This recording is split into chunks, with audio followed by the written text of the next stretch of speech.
On October 19th, 2013, the vast, unforgiving wilderness of Grand Teton National Park swallowed two souls whole: Gerald and Alex Remington, father and son. A routine father-son hunting trip, a cherished annual tradition, transformed into a chilling mystery that would haunt investigators for years. The crisp autumn air, usually a harbinger of adventure and camaraderie, became a silent accomplice to their disappearance. Their last known movements placed them deep within the park's rugged terrain, an area notorious for its unforgiving beauty and deceptive tranquility. Gerald, a seasoned outdoorsman, had taught Alex, his then 20-year-old son, the intricacies of survival, the quiet patience of the hunt, and the profound respect due to nature's formidable power. It was a bond forged in the wild, strengthened by shared experiences under open skies. Yet, on this fateful trip, all their skills and knowledge seemed to evaporate. Days bled into weeks, and the initial hope held by their family and the search and rescue teams slowly began to fray, replaced by a gnawing dread. The search effort was monumental, a desperate attempt to reclaim what the mountains had claimed. Helicopters crisscrossed the towering peaks, their rotors churning the air in a futile dance. Ground crews, comprised of seasoned park rangers, volunteers, and trained search dogs, meticulously combed every ravine, every dense thicket, every treacherous cliff face. The scale of the operation was staggering, reflecting the collective will to bring Gerald and Alex home. But the Tetons, with their jagged, indifferent majesty, offered no clues, no trace. It was as if the earth itself had conspired to erase their presence. The wilderness, usually a source of solace and renewal for the Remingtons, had turned into a gaping maw, swallowing them without a whisper. The family, particularly Gerald's wife and Alex's mother, was plunged into an agonizing limbo, a purgatory of unanswered questions. Every phone call, every knock on the door was met with a surge of adrenaline, only to be crushed by the same devastating news: nothing. The silence from the park was deafening, a stark contrast to the vibrant lives that had ventured into its heart. As the seasons turned, the physical search eventually dwindled, then ceased. The sheer impossibility of continuing such an extensive operation in such a vast and dangerous landscape became undeniable. Yet for the family, the search never truly ended. It simply shifted, transforming from a physical pursuit to an internal one, a relentless grappling with grief and uncertainty. The case grew cold, a file gathering dust in a distant office, but the memory of Gerald and Alex remained vividly alive in the hearts of those who loved them. The vastness of Grand Teton, once a symbol of freedom, now represented an impenetrable wall of mystery. What could have happened to two experienced individuals in a place they knew so well? Was it a tragic accident, a sudden illness, or something far more sinister lurking beneath the majestic facade of the mountains? The initial theories range from a fatal fall to an unexpected encounter with one of the park's formidable predators. But with no evidence, no sign, these remained mere speculations, whispers in the wind that offered no comfort, only more questions. The weight of the unknown pressed down on everyone involved, leaving an indelible mark of sorrow and bewilderment. The story of Gerald and Alex Remington became a cautionary tale, a grim reminder of nature's raw power and the fragility of human life in its embrace. Yet for 5 long years, the secret of their fate remained buried, held tightly within the silent embrace of the Grand Tetons, waiting for a chance, a solitary discovery, to finally pierce the veil of mystery that shrouded their disappearance. The family clung to a sliver of hope, an illogical yet powerful belief that perhaps, somehow, somewhere, their loved ones were still out there. But as the years mounted, that hope grew increasingly fragile, threatening to shatter under the immense pressure of their unresolved grief. The mountains, it seemed, were not yet ready to give up their secrets. 5 years later, the Grand Teton mystery lingered, a dark shadow over the park's otherwise breathtaking beauty. The world had moved on, but for the Remington family, time had frozen on that October day, in 2013. Then, a new kind of search emerged, one powered not by human footfall or the roar of a helicopter, but by the silent hum of technology. Drones, once largely a novelty, had evolved into sophisticated tools for reconnaissance, capable of reaching areas previously inaccessible or too dangerous for human searchers. A private search initiative, funded by the still-grieving family and led by a dedicated team of volunteers, deployed a specialized drone operation in a particularly remote and rugged section of the park. The area, known for its steep inclines, dense pine forests, and treacherous rockfalls, had been deemed too perilous for extensive ground searches during the initial investigation. It was a gamble, a desperate, final attempt to find closure. The drone, equipped with high-resolution cameras and thermal imaging capabilities, began its meticulous sweeps, its programmed flight path covering acres of unforgiving terrain.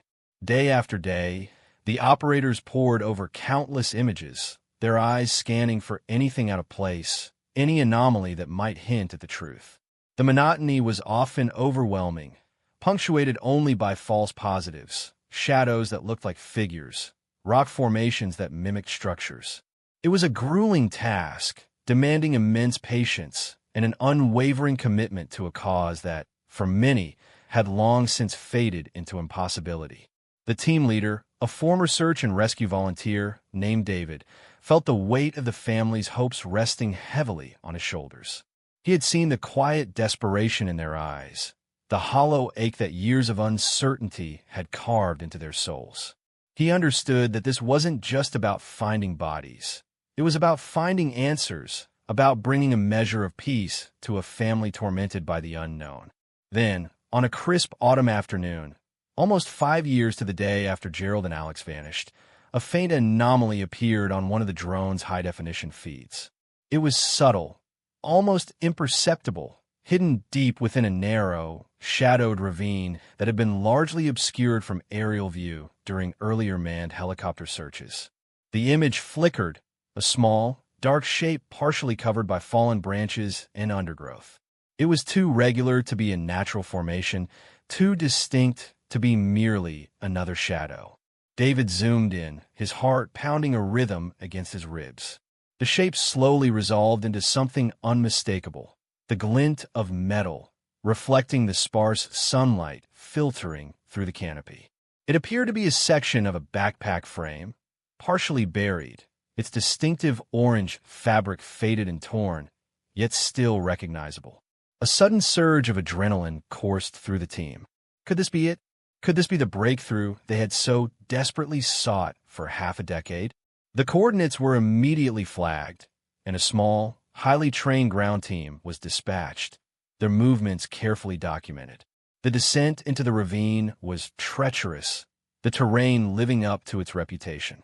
Loose rocks shifted underfoot, and the air grew colder as they navigated the steep incline. But the urgency of their mission spurred them onward. After what felt like an eternity, they reached the location.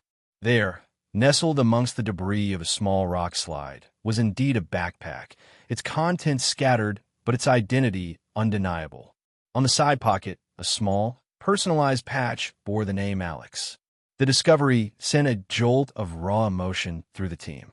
It was a heartbreaking moment of confirmation, a tangible link to the vanished son. But the backpack was not alone. Nearby, partially concealed beneath a thick layer of pine needles and decaying leaves, lay another object, a weathered, leather-bound journal. Its pages, though water-stained and brittle, held the promise of answers, a potential window into the final moments of Gerald and Alex Remington. The silence of the ravine was suddenly heavy with significance, broken only by the whispers of the wind through the pines. The discovery was a moment of profound revelation, shattering the long-held assumptions about their fate and opening a new, darker chapter in the mystery. The truth, it seemed, was far more complex and far more tragic than anyone had dared to imagine. The drone, in its silent, tireless vigil, had finally pierced the veil of the mountains, bringing to light a piece of the puzzle that had eluded human eyes for so long.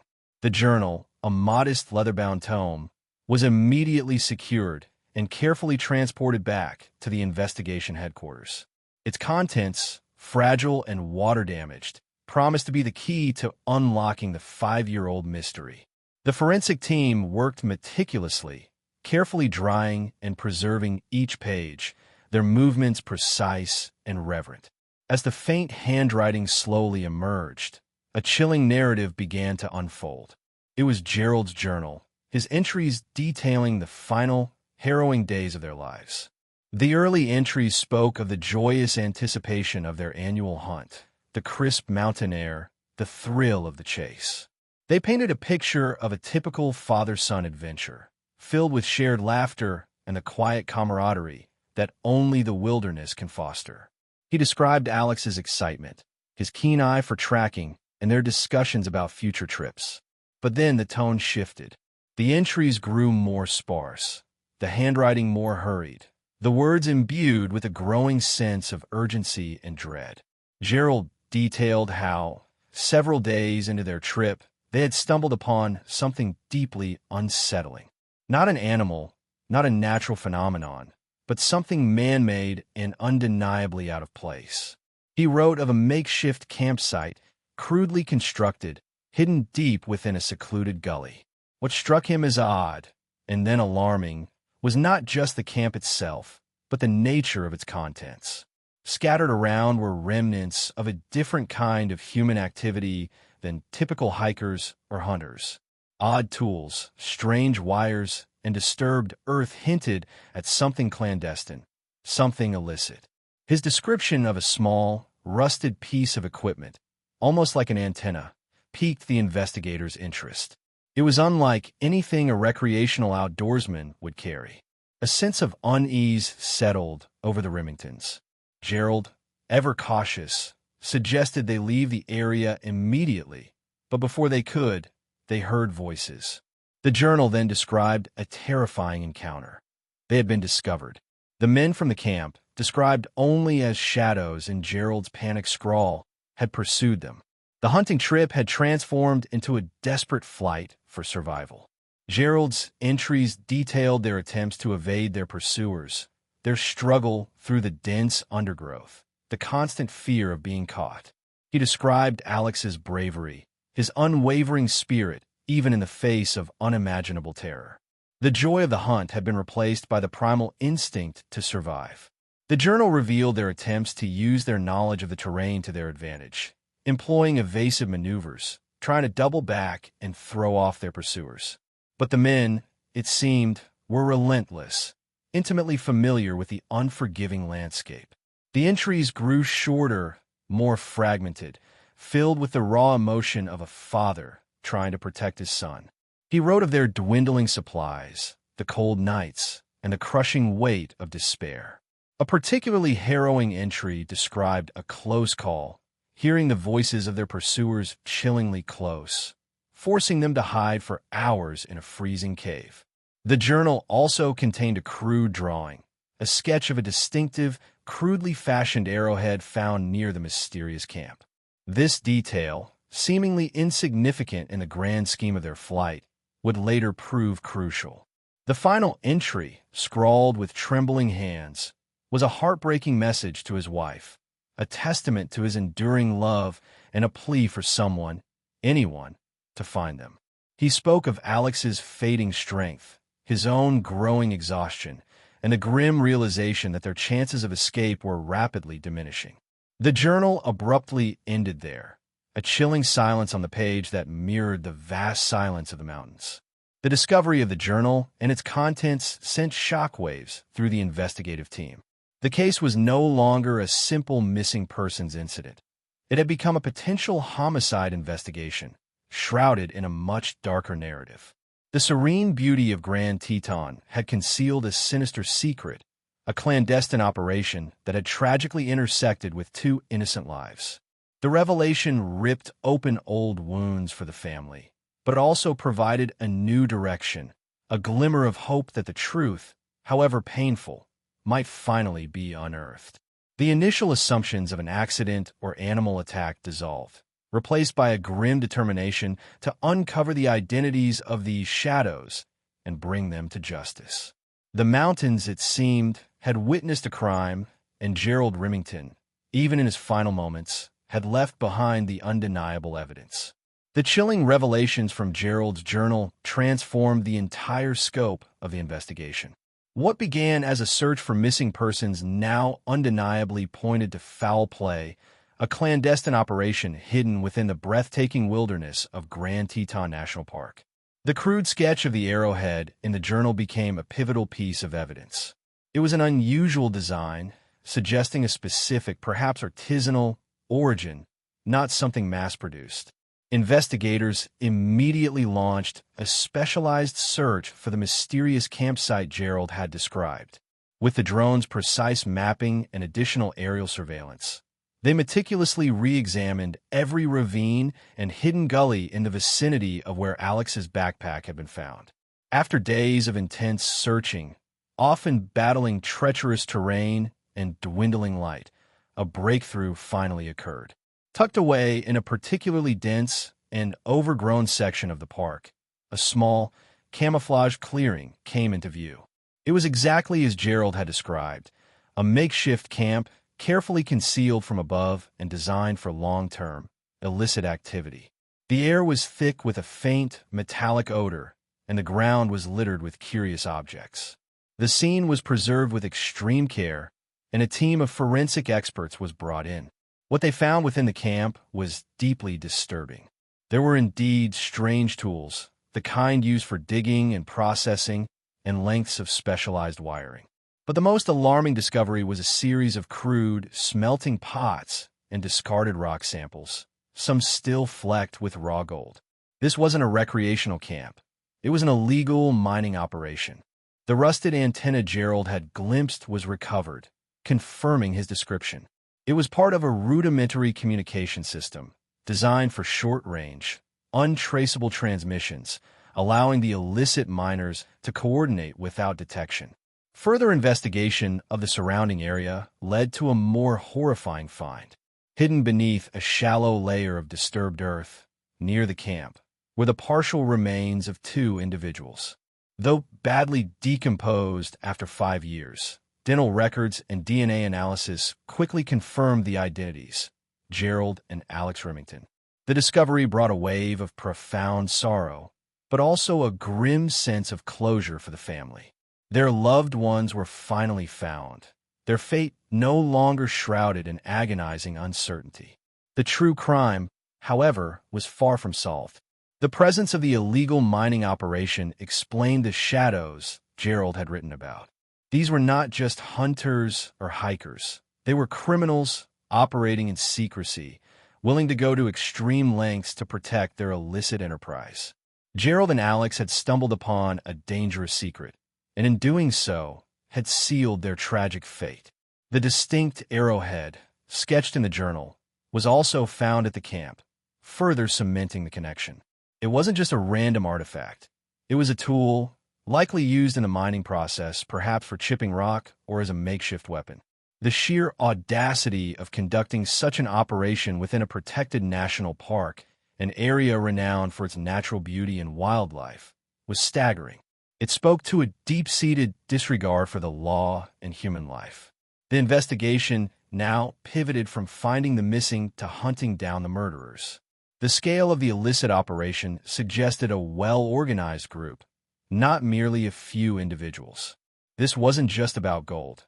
It was about power, control, and the ruthless exploitation of a pristine environment. The park rangers, who had long suspected some form of illicit activity in the more remote areas of Grand Teton, felt a profound sense of anguish. They had dedicated their lives to protecting this land, and it had been defiled by such a heinous act. The case of the Remingtons, once a somber footnote in the park's history, now became a focal point of a massive criminal manhunt. The evidence, though 5 years old, was meticulously collected, each piece a silent witness to the brutal truth. The journal, the camp, the remains, and the crude tools all whispered a story of greed, violence, and the ultimate sacrifice of a father and son who simply wanted to enjoy the grandeur of nature. The quiet tragedy of their disappearance had finally roared into a full-fledged crime, demanding justice. The discovery of Gerald and Alex's remains and the illegal mining camp ignited a full-scale manhunt, transforming the serene landscape of Grand Teton into an active crime scene. The evidence, meticulously gathered and analyzed, began to paint a clearer, more terrifying picture of what transpired. The crude arrowhead, sketched by Gerald, proved to be a critical link. Forensic anthropologists determined it was made from a specific type of chert, a sedimentary rock not native to the immediate area, but found in a particular geological formation several hundred miles away. This indicated that the perpetrators likely had a connection to that region or sourced their tools from there. Further analysis of the camp yielded more clues. Fingerprints, though degraded by time, were partially recovered from some of the smelting equipment. These were cross-referenced with national and international criminal databases. The rudimentary communication antenna, described by Gerald, was examined by electronic forensics experts. They determined it was a custom-built device designed for short-burst, encrypted transmissions, specifically chosen to avoid detection by park radio systems. This pointed to a sophisticated, tech-savvy criminal element. As the investigation intensified, a breakthrough came from an unexpected source. A former park ranger, now retired, recalled a suspicious incident from several years prior to the Remington disappearance. He had encountered a small group of individuals in a remote section of the park, acting evasively and carrying specialized equipment that seemed out of place. He remembered a unique pendant worn by one of them, a silver wolf head with an emerald eye, a detail he had dismissed at the time as merely eccentric. This seemingly minor detail, combined with the forensic evidence, gave investigators a fresh lead. They began searching cold cases and intelligence reports for any mention of similar illegal mining operations or individuals connected to the specified geological region and the distinct pendant. Meanwhile, the FBI's Behavioral Analysis Unit developed a profile of the perpetrators. They were likely a small, tightly knit group, highly organized, experienced in wilderness survival, and ruthless. Their ability to evade detection for so long suggested a deep knowledge of the park and a carefully constructed network to support their illicit activities. The scale of the mining operation indicated significant profits, which meant they would be well-resourced and dangerous. The investigation expanded beyond the park's boundaries, reaching into neighboring states and even across international borders. It became clear that this was not an isolated incident, but part of a larger criminal enterprise. The gold being extracted from Grand Teton was likely being funneled into a black market network, possibly funding other illegal activities. The emotional toll on the investigative team was immense. The brutality of the crime, combined with the long years of uncertainty, fueled a fierce determination to bring the perpetrators to justice. For 5 years, Gerald and Alex's voices have been silenced, their pleas for help unheard. Now, through the painstaking work of forensics and the relentless pursuit of truth, their story was finally being told. The sheer vastness of the wilderness that had once protected the criminals now seemed to shrink under the relentless scrutiny of modern investigative techniques. The mountains, which had held their secrets for so long, were slowly beginning to yield to the relentless pursuit of justice. The search for the shadows had evolved into a complex, multi-agency operation, with investigators determined to uncover every layer of this sinister conspiracy and ensure that Gerald and Alex Remington did not die in vain. Every piece of evidence, every memory, every whisper of suspicion was now being reevaluated, each detail a potential thread leading to the identities of those who had so cruelly taken 2 lives. The emerald-eyed wolf pendant, once a fleeting detail, now gleamed like a beacon in the darkness, guiding the hunt for justice. The breakthrough, as it often does in such complex cases, came from connecting seemingly disparate pieces of information. The unique silver wolf pendant with the emerald eye, recalled by the former park ranger, was cross-referenced against criminal intelligence databases. This led to a surprising match. A known illegal antiquities trafficker with ties to a small, isolated community in Idaho, not far from the geological region where the chert for the arrowhead originated. This individual, a man named Silas Blackwood, had a history of exploiting natural resources and operating outside the law. His file indicated a long-standing interest in remote wilderness areas, a talent for evading authorities, and a penchant for collaborating with others who shared his disregard for legal boundaries. Silas, it turned out, was the financier and mastermind behind the illegal gold mining operation in Grand Teton. He had recruited a small crew of experienced outdoorsmen, driven by desperation and the promise of illicit wealth, to extract gold from the park's rich, untapped veins. They had chosen the remote ravine for its natural concealment and the difficulty it posed for official patrols. The shadows Gerald described in his journal were Silas and his crew, ruthless and unwilling to leave any witnesses to their lucrative operation. Their familiarity with the terrain allowed them to pursue Gerald and Alex relentlessly, cornering them after days of a desperate, grueling chase. The exact details of the confrontation remained shrouded in the final, unspoken terror of Gerald and Alex's last moments, but the evidence pointed to a brutal end, silence to protect the secret of the gold. A coordinated, multi-agency operation was launched to apprehend Silas Blackwood and his remaining crew. Under the cover of darkness, federal agents and park rangers descended upon his remote compound in Idaho. The arrest was swift and decisive, met with minimal resistance. Silas, a hardened individual, offered no immediate confession, but the overwhelming weight of the evidence, meticulously compiled over 5 years, was undeniable. During the subsequent interrogations, one of Silas's crew members, seeking a plea deal, finally broke, providing a detailed account of the events. He corroborated Gerald's journal entries, confirming the Remingtons' accidental discovery of the camp and the subsequent chase. He described the agonizing pursuit, the fear of exposure, and the ultimate, tragic confrontation that led to the deaths of Gerald and Alex. He confirmed that the bodies were quickly buried in a shallow grave near the camp to conceal the crime, and the camp was abandoned shortly after, as the risk of discovery became too great. The gold, he admitted, had been successfully extracted and sold on the black market, its profits fueling Silas's lavish lifestyle and further illicit ventures. The news of the arrests brought a bittersweet wave of relief to the Remington family. While it could never bring Gerald and Alex back, it offered a profound sense of justice, a feeling that their loved ones had not simply vanished, but had been victims of a cruel and calculated crime, and that those responsible would now face the consequences. The vast wilderness of Grand Teton, once a symbol of impenetrable mystery, had finally yielded its secrets. The 5-year silence was broken, not by the whispers of the wind, but by the irrefutable truth uncovered through tireless investigation.